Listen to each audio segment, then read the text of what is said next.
Hi, and welcome to the We Adventure Northwest podcast. I'm Wes, also known as We.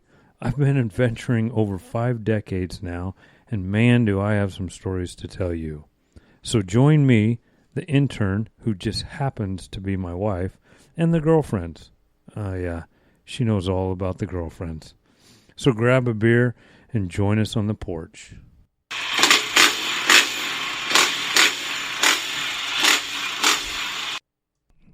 We're live. That was a bust. Hey, yeah. What was a bust? Trying to get into the computer without a password. Oh, yeah, for Thanks, sure. Windows 10. Yeah, no What kidding. if I forget it? Which I oftentimes do. It's dumb. Hey. Hi. We got another episode going on. We do. Let's, this is like episode, 32? 33? 32? 33? I need to do better about I keeping know, the board really? up to date. Yeah, well, we've had so many now that I just get completely lost. But, with that said, Yeah. welcome to the podcast. Hey, everybody. I'm Wee, and across from me is the lovely intern, Hi. a.k.a. my wife. Also known as Safety Sally. Yeah, you got a few titles. And the intern. Yeah. So, hey, if this is your first time joining us, welcome. If not, I feel like your shot welcome of crown back. just took effect. Yeah, I know, right? Janine. Hello, Janine. Whatever. But if you are new to this podcast, I have a couple girlfriends.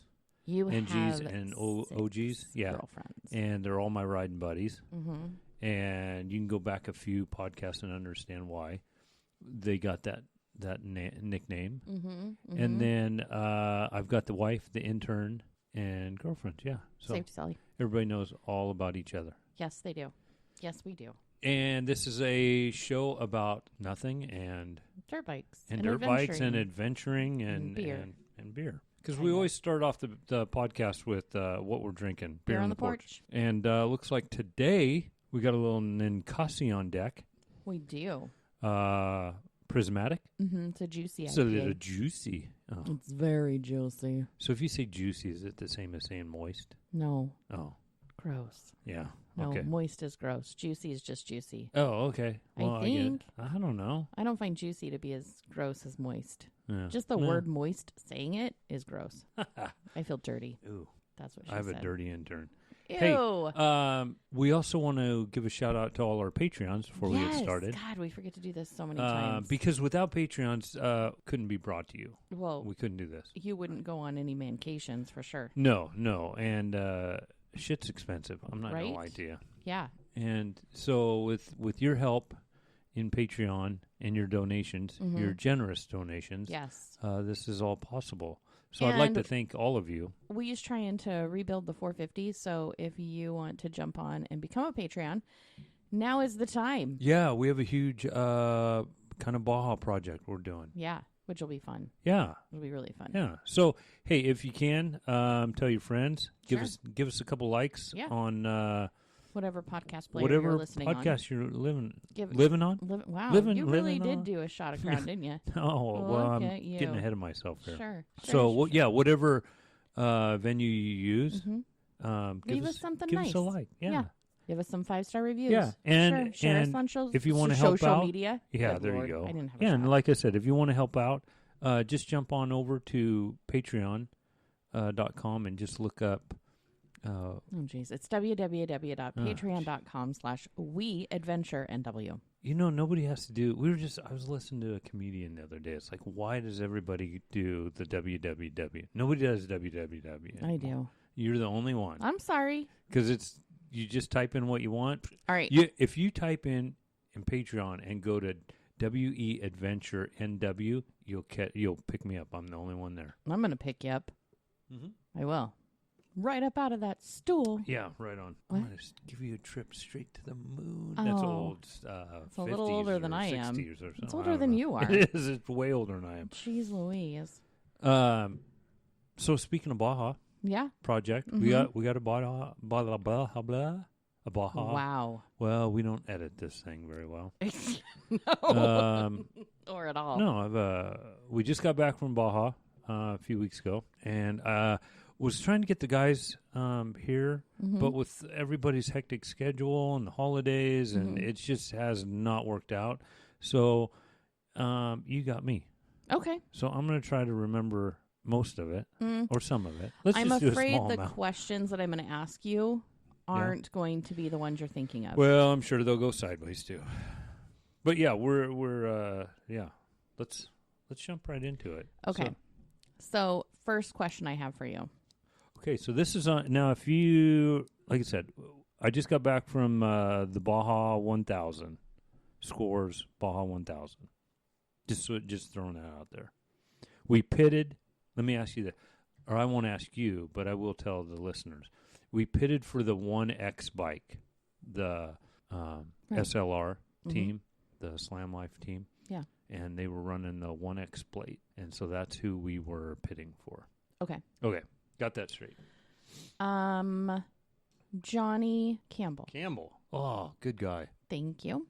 I thought you were going to say I got it right because I usually say the wrong Now, last he is name. not associated with this team. He has his own JCR. Okay. Does that help with that question? It sure does. Do you need to go?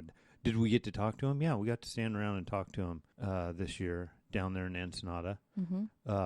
He was actually, he has his own JCR racing team, right? And he's got the bikes and all that. But he was actually involved with Ford this past year, running the 2020 that's coming out, Ford Bronco. That's what you said, yeah. Yeah, and lots of pictures of it. And it's a cool concept. It's a cool truck. Yeah. Very cool. Yeah, it looked really cool. So I guess I will skip over that section of questions that I had. Okay. We can talk about Johnny Gamble. No, it's okay. Oh. No, it's fine. It's fine. It's all fine. Tell me a little bit about crossing over the border, because I was a little freaked out that you were headed to Mexico and you guys were driving. So how was crossing over into Mexico? Well, into Mexico was super easy. Okay. In fact, we pull in pretty close. One way you go in to the border, right? Right. And the other is you got to stop and exchange. What does the border look like? It looks like a big parking lot, I Oh. guess. Where you go through? Yeah. Yeah, it's just a bunch of lanes. And, So what's on either side? I mean, it is looks just, like a toll booth. That's what it looks like. okay, just Okay. really big, Yeah, just compared to a toll booth, there's Yeah. a set of just toll lanes. where they would, Okay. whole bunch, Okay. 20 lanes or so. Yeah. Are there Well, more there's going more than in or more coming out, or is it equal? I would say it's a 50-50. Okay. It depends on what time of day you're going.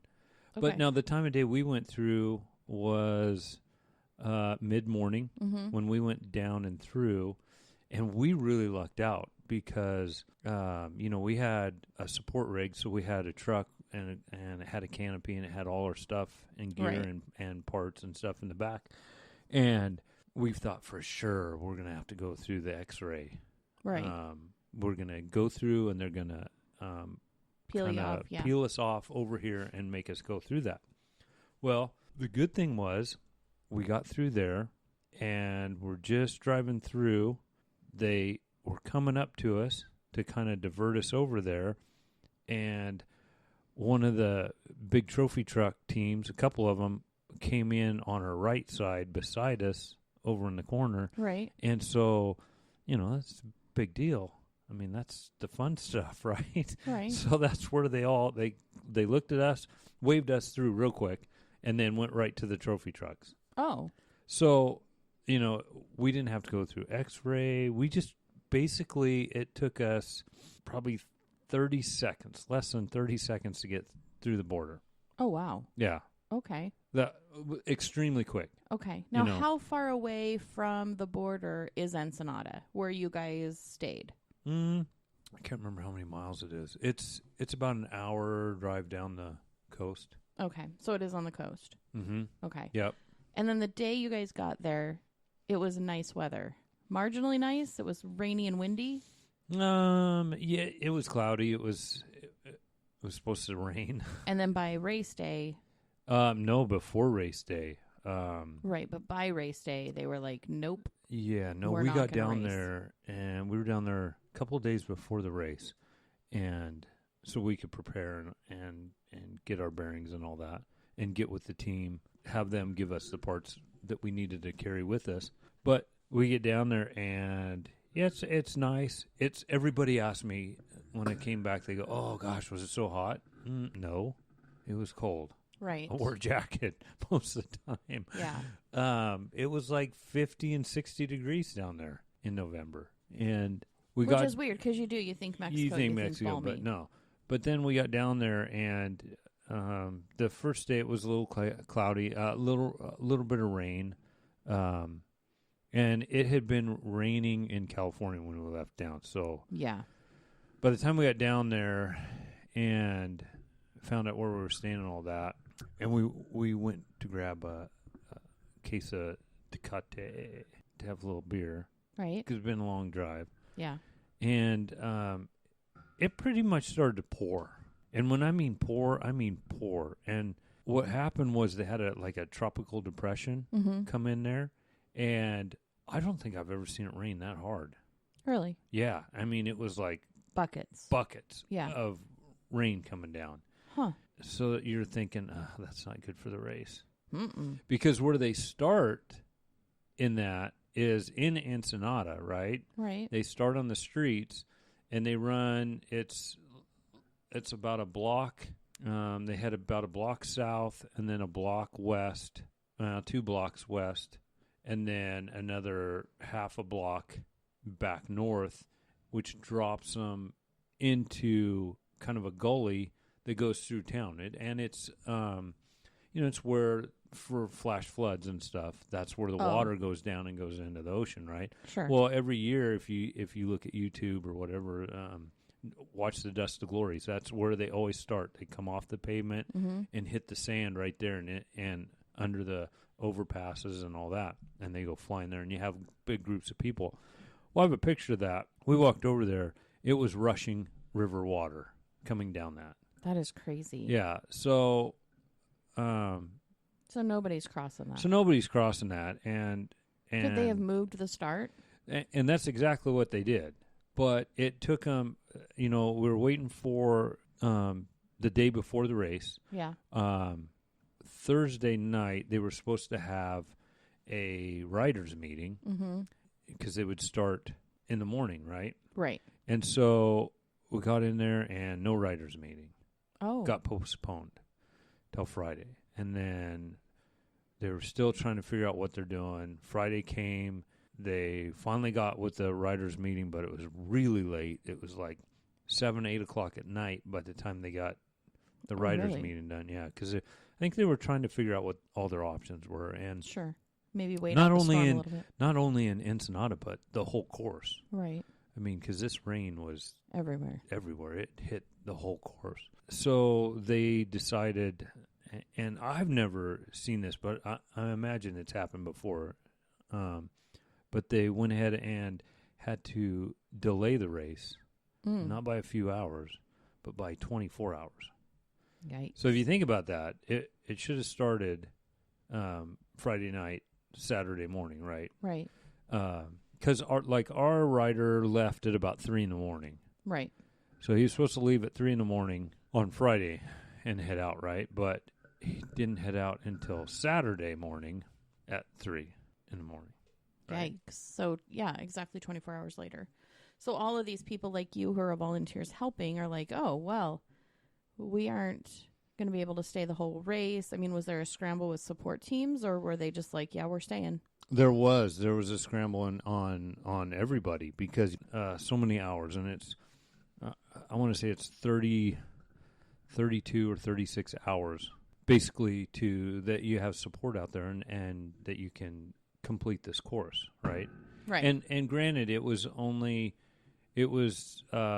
at 800 miles this year. I mean, it's been over 1,000 before. Oh, that's right. I remember you telling me it wasn't quite 1,000 this year. It was like 800. Because I mean, even though it's the probably Baja 1,000, years past, it's been up to like 1,300 miles. So it just depends on the course, right? Well, they had to take a few sections out, but they were able to save it, and it was still about 800 miles, a little over 800 miles. Yeah. But the start, they did the ceremonial start where they do all the time, right down the main street, right? Right. And they did that, but it didn't start your time there.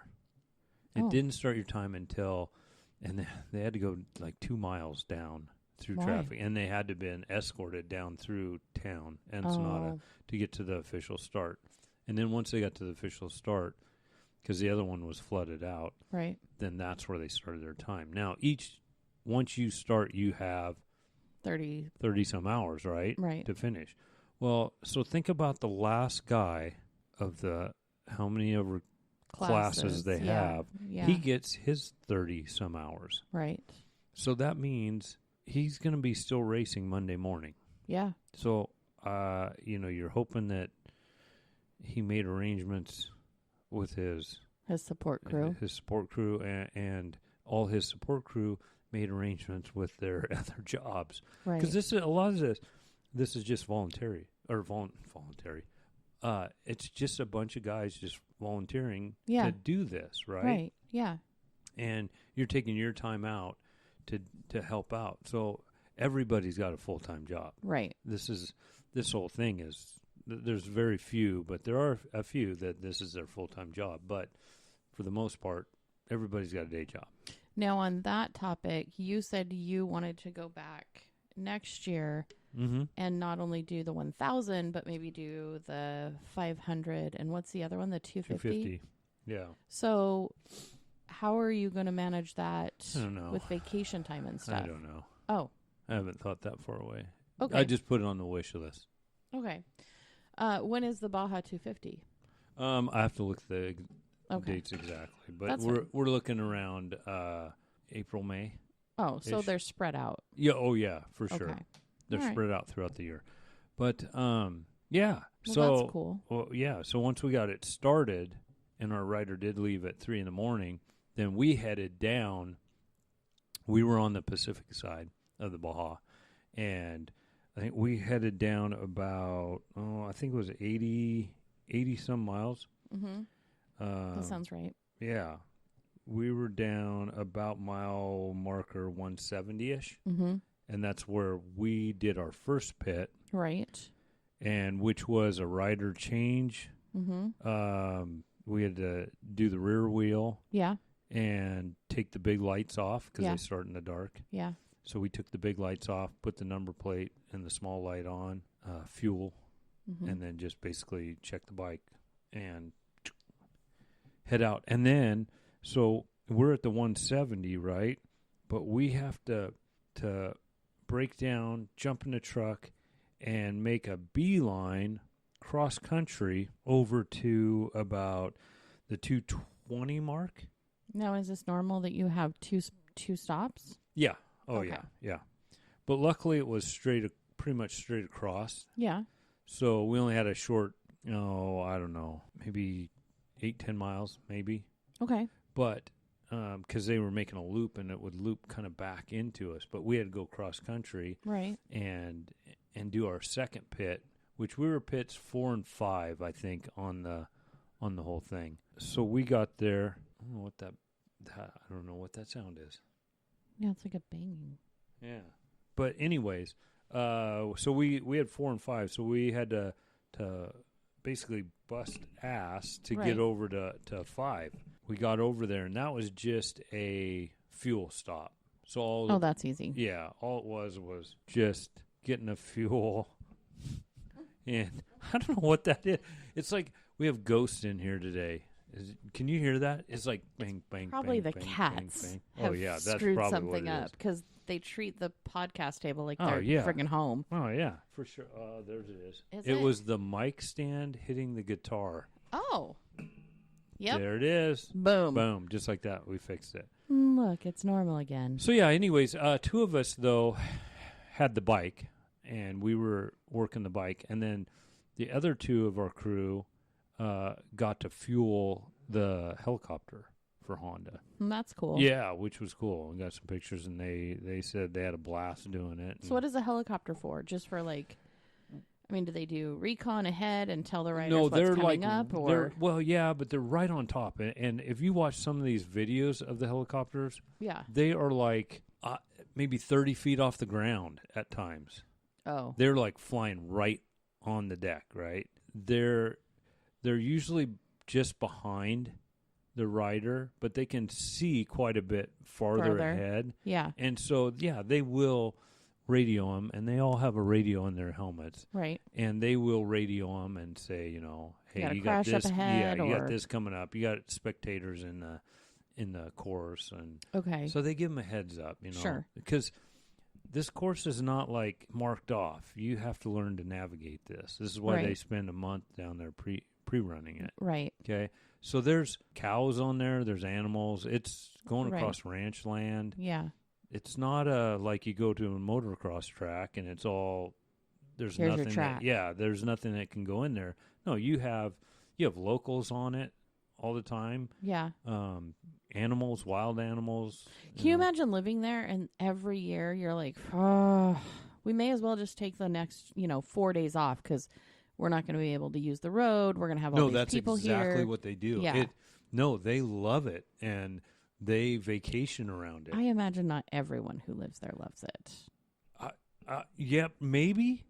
It was amazing to see how many people were out there in the middle of nowhere. And just waiting. Just that's all they want to see. And we had one section that we were at where we were up on the road, but we had to get down into the wash, right? Mm-hmm. And that's where our pit was.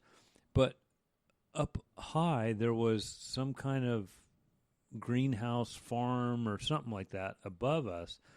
Well, you look up, and here's all these guys from the workers.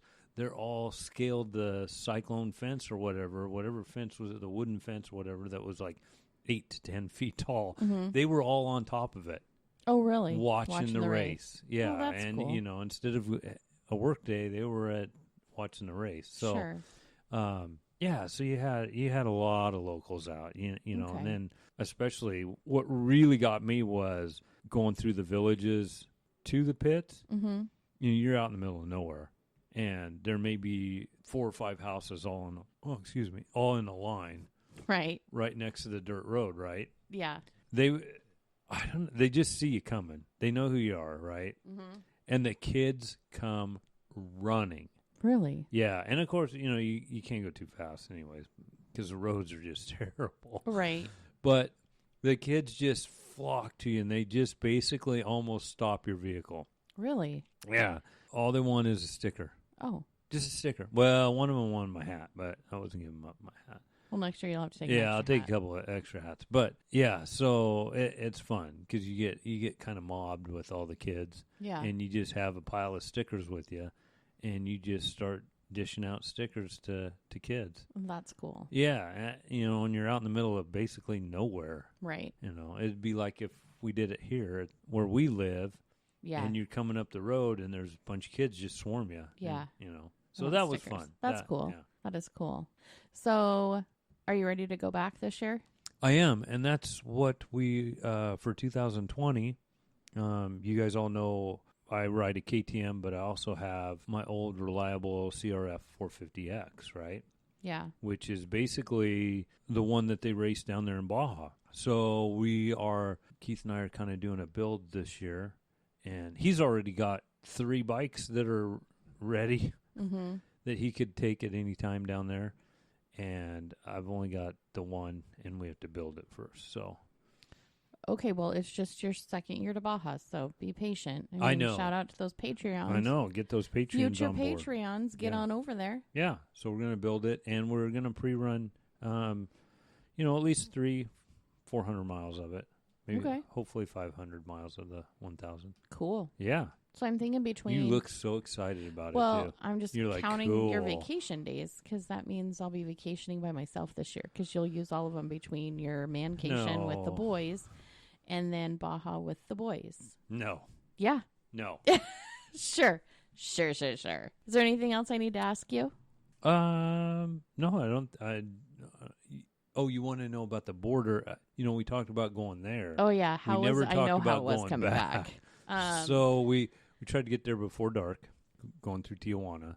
Well, question was there a lot of support vehicles that were leaving around the same time you guys were after the race? Yeah, there was a few. Okay. Yeah, for sure.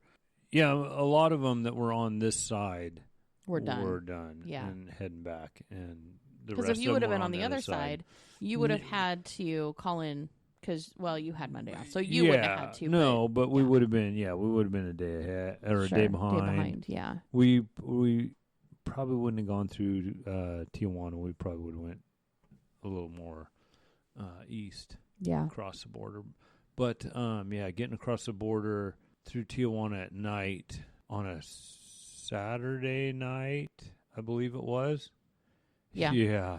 Was freaking crazy. So how long did it take you? About 4 hours. Oh, my gosh. To get through. Did they search you guys?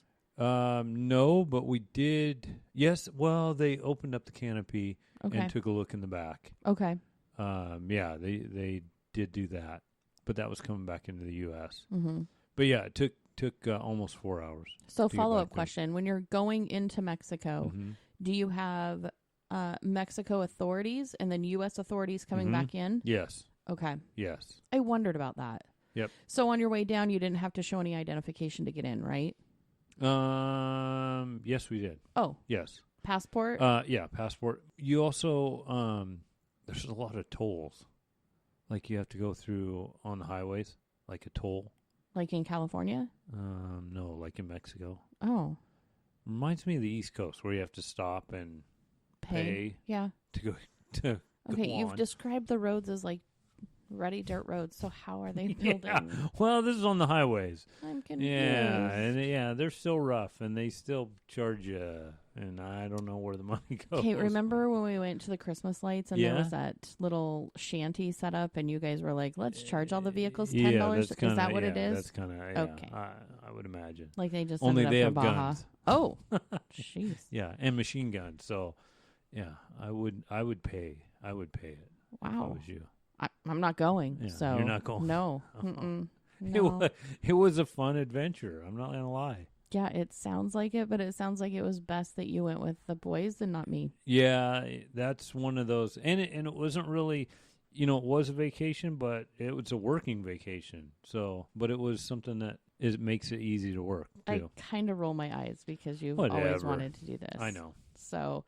A working vacation. I call it a work. Talk to Johnny Campbell, hanging out, and Mark, the owner of SLR, and hanging out with all the riders and mechanics, and it's rough. But you know what? Somebody's got to do it.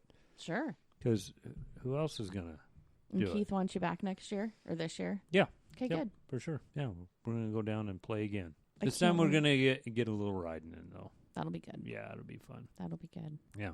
All right. So that's all the questions you had for me? That's all I had. There's a lot more to Baja than what I'm touching on today. So I imagine hopefully you'll have some of the girlfriends over. Yeah, we will. Someone that's more excitable about it because you're kind of, whatever. Okay, sure. Sorry. No, you're fine. I just know it's not your thing. No, I get all excited over here. I could talk a mile a minute about Baja. Yeah, you kind of blindsided me. You're like, I just want you to ask me questions. And I'm like, I don't have any questions prepared for you. You did good. You done good. We'll get the girlfriends on. You guys can totally start chatting like high school girls. Oh yeah, talk about Ubers and tacos. See, all that stuff I can't add to because I wasn't there. Sure. It's hard. I'm just like your interviewer where I'm like, I was going to say Barbara Streisand, but she's a singer. Who's the Barbara? Walters. Oh my God. Okay. It's 2020. Well, with that said, do we end the show? Yeah. Right on. You guys, thank you so much for tuning in. Yes. Remember, thank you. patreon.com/WeAdventureNorthwest. Yeah. We always can use your donations. Always. So thank you very much. And let's have a toast to getting out of here. We both have empty beers. Beer cans, and they don't toast very well. Not at so, okay. So you guys, hope you tune in and tell your friends. Have fun. Have fun. Be safe. We'll see you next time. Have many adventures. Yep. See you guys.